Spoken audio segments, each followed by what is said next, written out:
Hello everyone, my name is Akash and I welcome you all to this awesome channel. So friends, today we are going to solve the fifth question of this polyfill series. I hope you all are liking this polyfill series. So the interview can ask you that to write your own version for this deep copy. So let's see how we are going to write the polyfill for deep copy. So before moving ahead, I would like to show you what is the meaning of shallow copy and deep copy. And friends, if you know the difference between deep copy and shallow copy and what are they actually, so you can directly skip to the main part. So let's have a look. So I have these two arrays, like number one is not nested and second one is nested array. So let's suppose what I'm going to do is I have copied it like I have copied it into this BRR, and now let's suppose I am doing something like brr.push, and I'm pushing, like, let's suppose 8 inside it. Now friends, let's try to console log both the arrays. So now as you can see, both the arrays are modified. I have pushed 8 into the BRR, but as we can see, this particular array has been also modified. So friends, how we can avoid this? So to avoid this, what we can do is, rather than copying it directly, we can spread it. Like, we can use this spread operator in JavaScript, and this is also known as shallow copy. And now let's have a look. So as we can see, our first array is not modified, only second array is modified. So friends, this was an example of shallow copy. But now let me show you something else. Now let's simply remove this and let's simply uncomment this, and now let's have a look at the example of deep copy.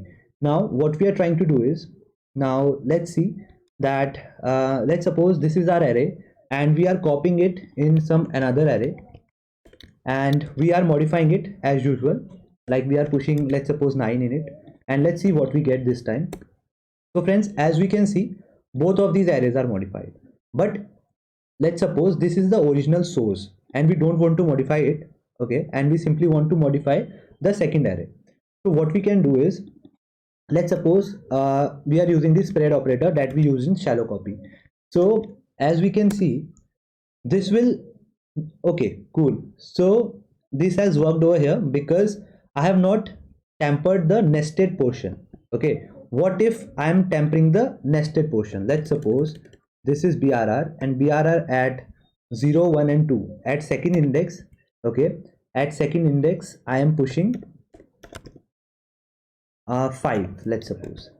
So now what we will get, both of these arrays are tempered now, as we can see, because now we have tempered this nested portion. Okay, so to prevent this, what we can do is, because this spread operator only works for those arrays or objects if it is not nested, but if it is nested, it is not gonna work.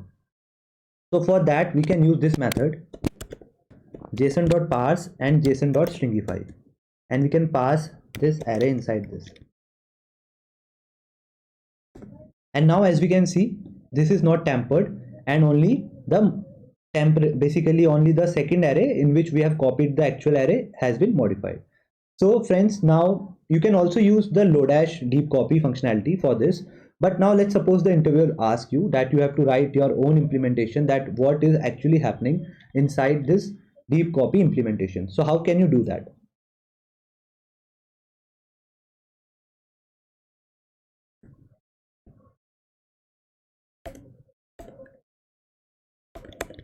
So I have removed other things, only kept this nested array. So friends, what we are going to do is, it's very simple. When we are copying it, like let's suppose when we were doing something like this, when we were copying it, actually let's remove this portion.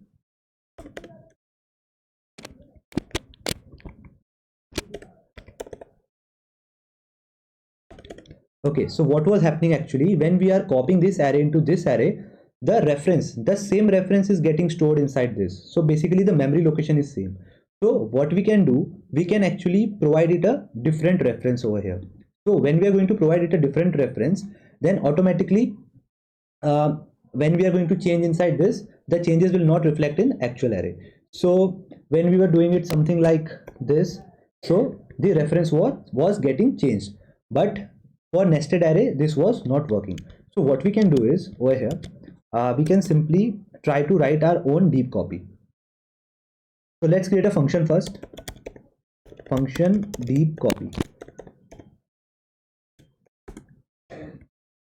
and it can take a value. Now friends, what we are going to do, so our this implementation will look something like this. Now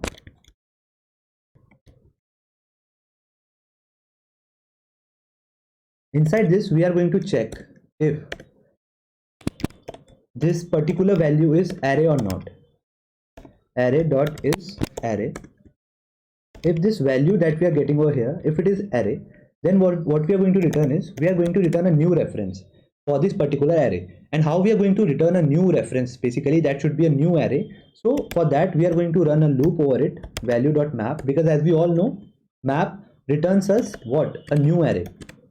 And for every element inside that array, basically let's suppose this is the array, okay, and for every element, let's suppose we are having 1 right now, we are going to call this deep copy recursively.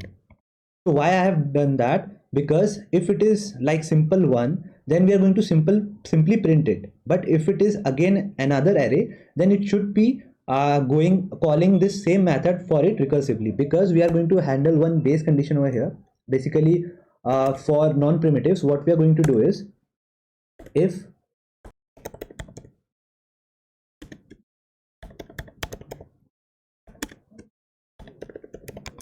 basically if the type of this particular element is anything from this array, like includes and val, then what we are going to do is, we are simply going to return the val value. Because if we are simply getting 1 2 3 or any string, then it is a primitive value, we do not need reference for that. Okay, so cool. So friends, this particular thing is going to work well for array, like nested array. Let's try this once if it is working or not. So now we are going to not copy it like this, we are going to rather copy it like this, deep copy, and let's try to push now to inside this, and let's see what we get. We have to console it also.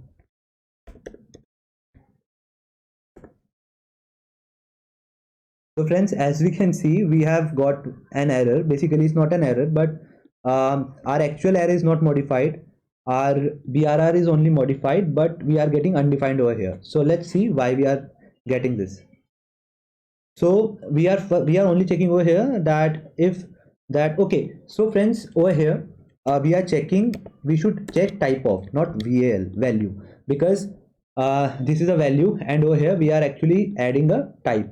So if basically the type of this particular one matches this element in the array, then we are going to simply return a value, or else we are going to again traverse, basically again call a again go inside this recursive call if it is an array. So let's see if it is working or not.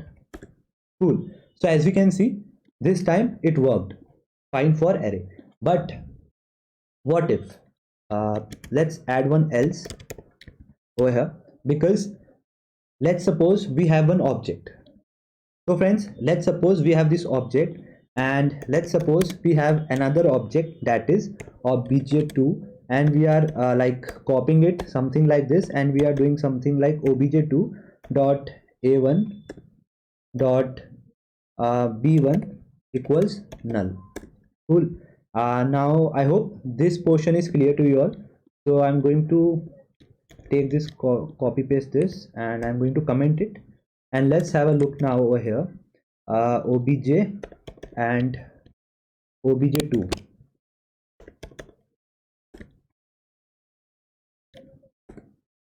So as we can see that both of these objects are now tempered.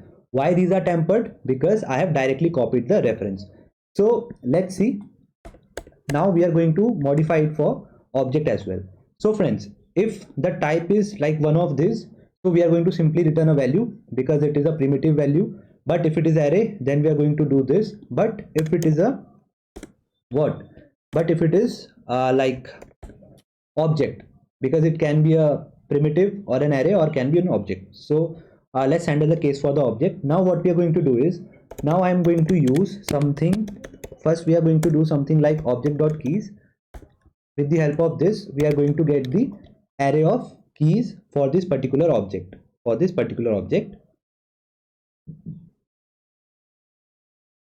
Now we are going to run a loop, and we are going to do it with the help of reduce method.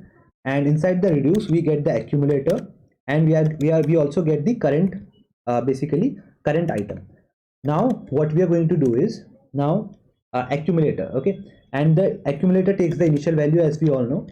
So it is an object basically, because we have to return a new object, new reference. So this particular accumulator, and at this particular, basically this is an object, we are creating a new object, and at this particular key the value will be, we are going to pass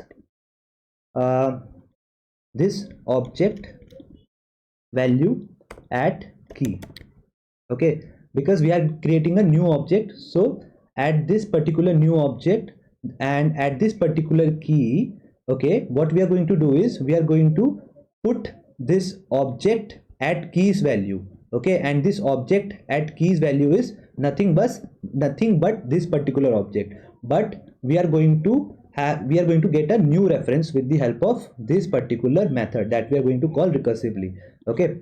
So finally we are going to return the accumulator, that is a new object. So let's see if it is going to work for this as well or not. Command X, and over here. Cool. So friends, let's try to console both of them.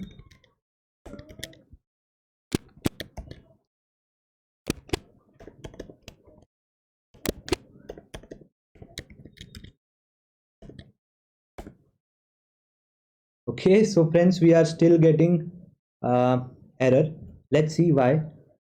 Okay, cool. So we are getting error because we have to call it using deep copy. Now let's see. Cool. So as you can see now, this is our initial object, actual source of truth, and now only the tempering has been done in the copied array basically. So we have successfully written the deep copy as well. So what we are doing over here is, we simply have to return a new, basically we have to simply return a new reference. So for that particular purpose, I have used map because it returns a new array, okay, and we have simply checked that if the value inside our array or inside our object corresponding to that particular key, if it is primitive, okay, then we are going to simply return that value. But if it is a nested array or a nested object, then we are going to call this function recursively.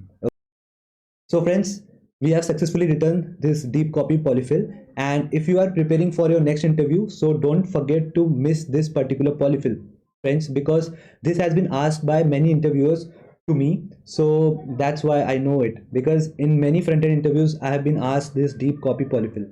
So don't miss this polyfill, and if you have learned something new from this video, then don't forget to like, share and subscribe to the channel. Thank you very much.